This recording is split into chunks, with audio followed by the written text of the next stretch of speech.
గత అనేక సంవత్సరాలుగా అలుపెరుగని పోరాటం చేస్తున్నటువంటి ఎంఆర్పిఎస్ అధ్యక్షులు మందకృష్ణ మాదిక్ గారికి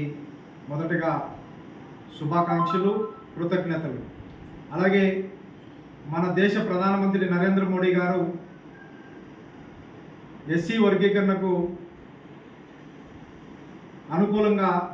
గత ఎన్నికల ముందర మాట చెప్పి హైదరాబాదులో అతి పెద్ద బహిరంగ సభ ఏర్పాటు చేసి దక్షిణ భారతదేశంలో ఉన్నటువంటి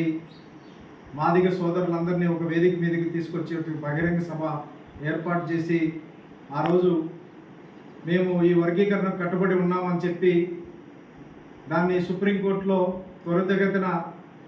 తీర్పు వెళ్ళడానికి ప్రయత్నం చేసినటువంటి మన ప్రియతమ ప్రధానమంత్రి నరేంద్ర మోడీ గారికి కూడా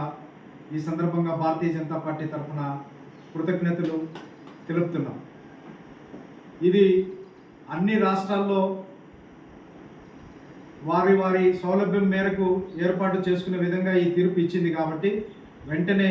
మన తెలుగు రాష్ట్రాలైనటువంటి ఆంధ్రప్రదేశ్, తెలంగాణలో కూడా ఈ ఏబిసిడి వర్గీకరణ వెంటనే అమలు చేయాలని ఈ సందర్భంగా భారతీయ జనతా పార్టీ